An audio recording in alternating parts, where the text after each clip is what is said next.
On se retrouve à l'aube du 6 juin 1944. Les hommes de la 29e division d'infanterie américaine descendent du flanc des cargos vers leurs barges de débarquement. La mer ballotte les petites embarcations et donne le mal de mer aux soldats déjà exténués par la traversée de la Manche. Les barges forment alors une ligne. Dans quelques minutes, ils débarqueront sur Omaha Beach. Les embarcations de débarquement se dirigent vers la côte depuis maintenant 45 minutes.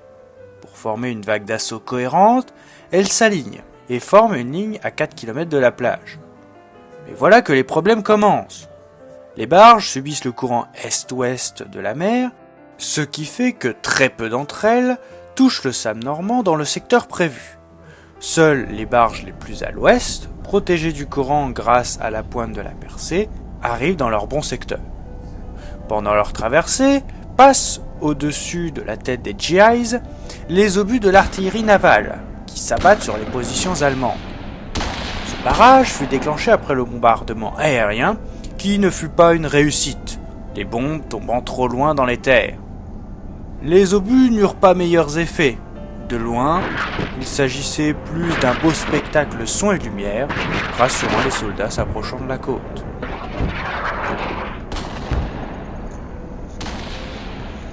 Le bombardement cesse. Voilà que les soldats américains vont bientôt mettre le pied sur le sable normand. Il est 6h30. La compagnie A, qui ne compte que 24 soldats par barge, arrive dans son bon secteur, situé devant la sortie de Saint-Laurent. Le LCA 911 est la première barge à toucher le sable d'Omaha dans le secteur de la 29e. Les rampes s'abaissent et les hommes commencent à débarquer, les uns derrière les autres. Ils pataugent avec de l'eau à la hauteur de la hanche, tenant leurs fusils au-dessus de leur tête. Après que les barges se soient retirées, les hommes subissent un feu intense qui fait perdre toute cohésion à la compagnie. Les survivants ne peuvent tenir sur le sable et préfèrent se replier dans l'eau et derrière les obstacles. Après 10 minutes de combat, la compagnie a perdu près de 98% de ses effectifs. Seuls 2 hommes de la compagnie vont rejoindre les Rangers débarqués sur Charlie pour participer à l'assaut des positions allemandes. Justement, dans ce secteur Charlie, débarque à 6h45 la petite compagnie C du 2e bataillon de Rangers. La compagnie est emmenée par 2 LCA britanniques. Le premier, le LCA numéro 1038, est atteint par 2 obus de mortier alors qu'il n'a pas encore atteint la plage. La barge, enfin, arrive pour débarquer ses hommes sous une pluie de balles qui tue 12 Rangers. Vient quelques instants plus tard le LCA 418, qui à son arrivée est frappé lui aussi par 2 obus, tuant 15 hommes. Les survivants de ce carnage se lancent alors dans une course effrénée de 300 mètres pour atteindre le couvert de la falaise. À leur arrivée, il ne reste que 29 hommes valides. 37 sont morts sur la plage. 3 soldats sont immédiatement envoyés à l'est pour essayer de trouver un passage dans la falaise. Il est trouvé, à 300 mètres de la zone de débarquement, dans la percée de la falaise où se trouve la maison en ruine, et on l'aménage avec 4 cordes. Pendant ce temps, les Allemands jettent des grenades et des gros obus datant de la Première Guerre mondiale sur les hommes en bas. Les Rangers se dégagent alors vers la sortie aménagée et se lancent à l'assaut de la maison fortifiée. Pendant près de 45 minutes, les belligérants vont s'affronter sans relâche pour cette petite position de la plage. Plus à l'ouest, les 12 LCA de la compagnie G et F sont déportés sur près d'1 kilomètre dans le secteur Dog Red et Easy Green. La compagnie G débarque avec 4 barges devant la sortie Détroit, dans un secteur où les fumées provenant des bombardements protègent les GIs. La compagnie traverse la plage sans encombre, mais arrivés au talus, les officiers se rendent compte qu'ils ne sont pas au bon endroit, ce qui immobilise complètement la compagnie. Les 2 autres arrivent sur Easy Green, de l'autre côté de la sortie de plage, mais cette fois, c'est sous un feu nourri que les GIs doivent traverser la plage. Entre les deux, face à la sortie des moulins, débarque la compagnie F, qui perd un tiers de ses effectifs. Elle mettra 45 minutes pour arriver derrière un mur en rondin de bois d'1,20 m de haut. La compagnie E, supposée débarquer sur Easy Green, se retrouve complètement éparpillée entre Easy Red et Fox Green, dans la zone de tir du WN 61-62. 5 minutes après l'infanterie, voilà les LCT du 743e bataillon de chars, qui débarquent au milieu des tirs d'artillerie. En vue de l'état de la mer, les hommes de la Navy ont compris que les chars Didi ne pourraient naviguer jusqu'à la plage. Les engins sont donc directement débarqués. Les 8 chars et les 8 tanks Dozer de la compagnie A débarquent dans le secteur Dog White. La compagnie B arrive sur Dog Green. L'un des deux LCT reçoit un coup de plein fouet et coule avec ses 4 chars, pendant que le deuxième atteint la plage. Le secteur Dog Red, la compagnie C, parvient à faire débarquer ses 8 chars intacts. Dès leur arrivée, les blindés engagent les positions allemandes alors même qu'ils tombent sous le feu de leurs canons. En même temps que les chars, arrivent les hommes du génie du 746e bataillon d'ingénieurs de combat. Chaque équipe de sapeurs doit détruire les obstacles de plage pour ouvrir des couloirs aux véhicules et aux futures embarcations. Une mission qui va se révéler être un enfer pour des hommes complètement à découvert sous le feu allemand. À cela, il faut ajouter que les canaux pneumatiques, qui amènent explosifs, se révèlent parfois de redoutables pièges. Une fois touchés par les tirs allemands, les canaux explosent, broyant les hommes autour. À force d'efforts, les hommes des équipes 8, 10 et 11 vont néanmoins réussir l'exploit à créer un passage dans le secteur de Dog White. Pour la 29e division, l'assaut de la première vague est un bain de sang. Les hommes sont tous cloués sur la plage, sans possibilité de riposter. Les officiers sont presque tous morts, les chars prennent feu les uns après les autres. Le seul abri qu'ils trouvent, c'est derrière les obstacles de plage, mais ils sont bien fragiles face au déluge de feu qui s'abat. C'est à cette heure qu'arrive la seconde vague, elle-même divisée en 5 échelons successifs qui doivent s'échouer par intervalle de 10 minutes. Comme pour la première vague, les barges sont fortement dérivées vers l'est. Sur Dog, la compagnie B arrive de manière complètement dispersée. Une barge arrive sur Charlie, où les hommes iront rejoindre les Rangers. 3 barges arrivent sur Dog White et subissent le même sort que les hommes de la compagnie A. Et enfin, les 2 dernières arrivent sur Dog White, où le feu est bien moins important. À 7h10, la compagnie C débarque sur Dog Red, dans un secteur encore vierge de tout débarquement, et où le feu est faible à cause de la fumée des incendies. La compagnie traverse la plage sans encombre, pour atteindre un mur en rondin. La compagnie B connaît plus de difficultés en arrivant à la frontière entre Dog White et Dog Green. L'une des barges coule au large et une autre à 400 mètres du rivage. En arrivant, les hommes tombent sur les GS de la première vague, cachés derrière les obstacles. Ils les imitent et de fait n'avancent pas, tout en subissant de lourdes pertes. La compagnie F voit ces 2 LCVP arriver sur Dog Red, qui connaît le même problème que la compagnie D. La compagnie H avait débarqué dans un secteur compris entre Dog Red et Easy Green, et subissait de lourdes pertes. Dans le même temps était venu l'état-major du bataillon sur Dog Red. Plus à l'est, arrivé entre 7h20 et 7h30, la compagnie I, K et M dans le secteur d'Easy Green. Dans le même temps, sur Charlie, arrive la compagnie de commandement, qui est chaudement accueillie par des tirs provenant du haut de la falaise, ainsi que du WN-74. La compagnie a des pertes importantes et va rester au pied de la falaise une bonne partie de la journée. Restent les Rangers du 5e bataillon, qui après avoir attendu pour connaître leur destination entre la pointe d'Yock et Omaha Beach, le bataillon est dirigé vers la plage d'Omaha. À 7h15, les 18 LCA amènent les hommes sur Dog Green. Mais en voyant les problèmes sur ce secteur, les barges changent de cap pour débarquer sur Dog White vers 7h30. Cette heureuse initiative permet aux 450 hommes du bataillon d'arriver au talus de galets avec seulement 6 pertes. 2 autres compagnies, mais cette fois du 2e bataillon de Rangers, débarquent sous le WN-70. La compagnie A subit de lourdes pertes, elle ne compte plus en arrivant au talus que 35 hommes valides. Et pour la compagnie B, c'est encore pire, car ce n'est que 25 hommes qui arriveront jusqu'au talus. Avec ses renforts, le major Brigham, homme le plus gradé du secteur, essaie de forcer l'entrée de la vallée des Moulins. Il réussit à entraîner 50 hommes de la compagnie F jusqu'à la maison, 2 étages, puis une dizaine d'hommes tentent d'attaquer le WN-66 par la pente est, mais sans grand succès. Plus à l'ouest, le général Cotta débarque à 7h40 sur Dogwhite. Malgré l'enfer qui s'abat, le général traverse la plage jusqu'au talus en rondin de bois. Par la suite, le général traverse 2000 mètres de plage jusqu'à Easy Green, sans baisser la tête, sa fonction lui interdisant. Il voit la consternation chez ces hommes, qui sont incapables d'avancer. Le général leur lance alors des encouragements pour leur donner la volonté de sortir de cet enfer. Malgré la seconde vague, la situation n'a presque pas changé. Les Américains n'ont toujours pas dépassé la plage.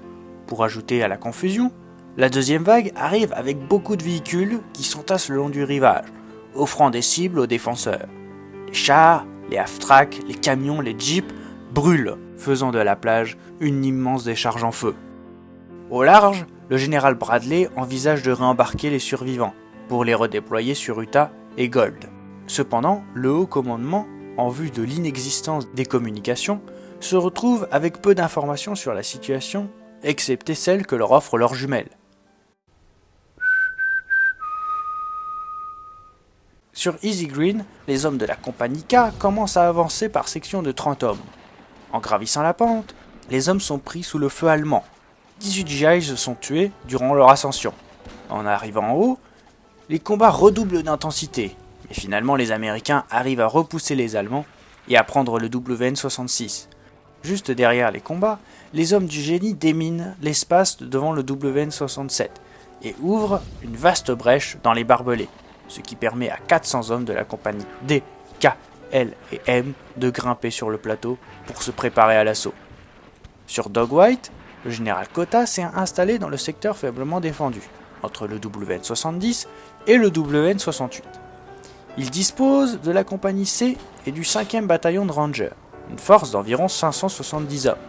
À 7h50, la compagnie C fait sauter le réseau de barbelés situé de l'autre côté de la route côtière, s'engouffre dans la brèche pour se diriger vers la pente en perdant quelques hommes en chemin. Les hommes sont ensuite ralentis par les mines et finissent enfin par arriver en haut du plateau dans des tranchées vides d'Allemands. Une fois au sommet, la compagnie C oblique vers l'ouest. À 8h10, c'est au tour du 5e bataillon de Rangers de passer à travers les brèches. Une fumée venant des incendies leur assure une bonne couverture. Arrivés en haut, certains tombent sur le champ de mine du WN-68. Les éléments de la compagnie A et E se dirigent vers le sud, pendant que la compagnie D, arrivée en haut à 8h30, se dirige vers l'est, où elle nettoie les premières tranchées du WN-68. À la même heure, les derniers groupes, dont celui du général Cotta, quittent la plage. À ce moment, les Allemands envoient des obus de mortier sur la pente, ce qui force les hommes à se dépêcher de monter sur le plateau. À 8h50, les hommes débarqués sur Dog arrivent sur le plateau. La compagnie F rejoignent les Rangers, pendant qu'une douzaine d'hommes de la compagnie B se dirigent vers le WN-68, où ils sont arrêtés par une mitrailleuse, puis se dirigent vers Vierville. Ce sont maintenant près de 600 hommes qui ont atteint les hauteurs pour se répandre dans l'arrière-pays, notamment vers le village de Vierville. Sur Dog Green, les survivants des deux compagnies du 2e bataillon de Rangers passent au-delà de la route à 7h45, comme un seul homme et sans perte. Pendant leur avance, les Rangers sont appuyés par les chars, ainsi que par les tirs de navires qui commencent à pilonner les positions allemandes. 18 Rangers de la compagnie B avancent vers l'ouest, vers la sortie D1. Mais en arrivant près du WN-72, le feu allemand est trop fort, et les hommes doivent se replier. Les GIs se regroupent et montent ensuite sur le plateau entre le WN-71 et le WN-70. Arrivés en haut, ils se lancent à l'assaut du WN-71. Les Américains veulent venger leurs camarades. Ils en oublient la peur. Le combat est rude, mais les Allemands finissent par décrocher, laissant sur le WN plusieurs morts ainsi que 6 prisonniers. À 9h, la situation s'est donc améliorée, mais reste encore très préoccupante. Le front est percé en 3 endroits. Une percée à l'ouest, près de la maison fortifiée, une autre au niveau du WN-67, et une autre entre le WN-71 et 68. Mais les autres points d'appui sont encore fortement tenus, y compris ceux qui défendent les sorties de plage. Il y a aussi un autre problème. La plage commence à être sérieusement réduite par la marée. Malgré l'ordre d'arrêter le débarquement de véhicules, la plage est toujours plus encombrée. Pour autant, ces aléas ne peuvent arrêter le débarquement. À la même heure, le 3e bataillon de la division arrive sur 800 mètres de plage, principalement dans le secteur d'Easy Green. La compagnie I est la plus proche du WN66.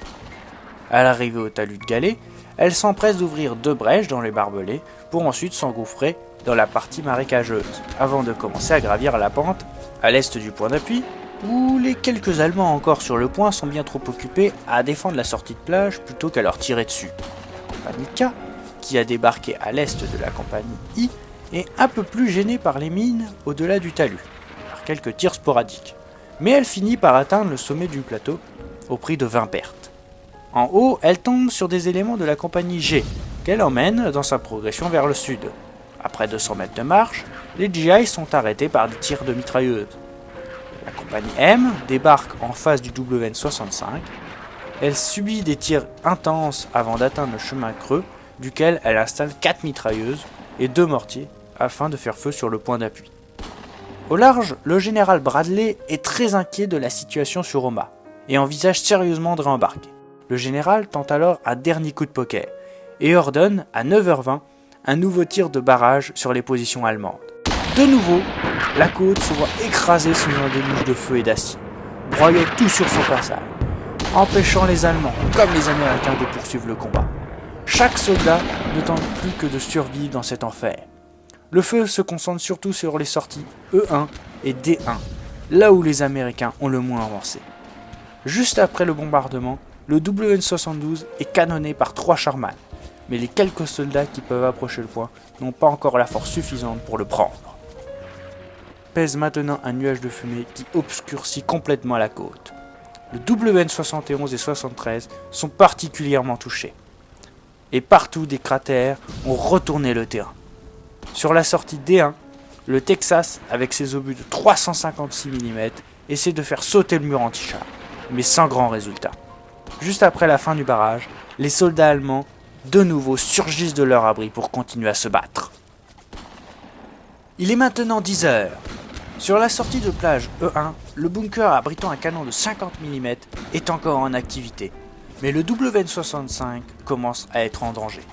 À l'est, la compagnie E mène un combat acharné contre les hommes du WN-64, qui durera jusqu'à 11h. Devant la vallée, vers 10h, les hommes du génie ouvrent enfin une brèche au bulldozer, pendant que plus à l'est, la compagnie C et une poignée d'hommes du génie ouvrent une autre brèche dans les barbelés. Ces hommes sont néanmoins sous le feu d'un canon de 50. C'est alors qu'un half-track, armé d'un canon de 37, tente le tout pour le tout, et engage le bunker. Après avoir tiré une dizaine d'obus, la pièce est finalement mise hors de combat. Les soldats peuvent ainsi investir le WN-65 et font une vingtaine de prisonniers. Il est 10h30. La sortie du Ruquet est presque dégagée. Ne reste qu'une poignée de résistants sur le WN-64. Les hommes du génie se mettent aussitôt au travail pour ouvrir une route aux véhicules. Mais leur travail sera long et difficile, car le génie a perdu beaucoup de matériel sur la plage qui connaît un embouteillage monstre à cause de la marée montante et de l'arrivée toujours plus nombreuse de renforts. Le 115e RCT de la 29e division commence à arriver à 10h30 sur Easy Green. La confusion est totale, sur une plage réduite à son minimum par la marée. Certaines compagnies gravissent néanmoins le plateau entre le WN-66 et 67. Mais la progression est rendue difficile à cause d'un terrain à découvert qui est exploité par les Allemands. Finalement, vers midi, la compagnie L et plusieurs éléments de la compagnie I et K arrivent au-dessus de la vallée des Moulins. Puis la compagnie I réduit au silence la position de lance-fusée du WN-67, installée en haut de la vallée. Ensuite, tous les éléments se dirigent vers le village de Saint-Laurent, mais il leur est impossible d'y entrer car les Allemands s'y sont installés. À 11h, l'avance vers l'intérieur des terres n'est pas encore possible par les sorties de plage. Seules les unités ayant escaladé les versants se sont enfoncées vers l'intérieur des terres. Sur la plage, la marée rejette les barges, les véhicules et les cadavres aux pieds de ceux qui luttent pour sortir de cette plage devenue maudite. Sur Dog White, au sommet de la crête, les éléments du 116e RCT et le 5e bataillon de Rangers se sont remis en route entre 10 et 11 heures. Sous l'impulsion du général Cotta, les Rangers avancent jusqu'à la route à l'est de Vierville. Mais en arrivant, les éléments de tête tombent sous le feu d'une mitrailleuse installée dans une haie. Les Rangers continuent néanmoins à progresser, mais ils tombent à gauche encore une fois sur une mitrailleuse. Les Allemands ont établi un véritable mur de feu au sud de la route. toute progression est stoppée là. Et à 14h, les GIs abandonnent toute tentative vers le sud et partent vers l'ouest. Pendant ce temps, la compagnie C avance vers Vierville, village qui est pris vers midi, la première localité du secteur capturé. C'est ensuite au tour de la compagnie B. Elle traverse Vierville, puis se dirige vers le sud, pour arriver à la ferme de Lormel. Ici, elle tombe sur un nid de résistance qu'elle réduit au silence, en faisant 14 prisonniers. Mais des renforts allemands arrivent du sud et attaquent la compagnie. Contraint de se replier vers le château de Vierville, la compagnie finit par arrêter l'attaque allemande. Reste l'épineux problème du WN-72, qui bloque encore complètement la sortie de plage menant à Vierville. Pour ouvrir le passage, le général Cotta fait monter un bulldozer chargé d'explosifs jusqu'au mur anti-char. Les hommes du 121e bataillon du génie font sauter le mur dans une immense explosion qui broie les deux parties de l'obstacle. Les débris, parfois de plusieurs tonnes, sont alors dégagés par d'autres bulldozers sous les tirs de protection des GIs. Alors que les unités de la 29e division investissent Vierville et que le génie fait sauter le mur anti-char du WN-72, à l'ouest, les Rangers se sont emparés de la maison fortifiée, mais ils sont encore occupés avec les hommes du WN-73. Pendant ce temps, à 11h45, les derniers soldats présents au sommet du WN-65 se rendent. Les Américains installent alors leur PC dans la casemate du WN-50. Il a fallu 5 heures aux Américains pour prendre cet endroit. Il est maintenant midi. Les défenses craquent de tous côtés, mais les soldats de l'Axe n'ont pas encore dit leur dernier mot. À l'ouest de Vierville, le colonel Conham, le commandant du 116e régiment, installe son QG au château de Vomissel et charge un groupe de rangers de défendre la position. Mais rapidement, les Américains remarquent que les Allemands sont encore présents dans le château. Finalement, les rangers les font prisonniers, pendant qu'ils chargent des blessés dans une charrette. En réalité, les 25 prisonniers n'étaient pas allemands. C'étaient des Hongrois, des Roumains ou des Russes, bien contents de voir la guerre se terminer. Pour les prisonniers, le colonel se refuse à une exécution. Il est fait donc garder par un soldat avec une mitrailleuse.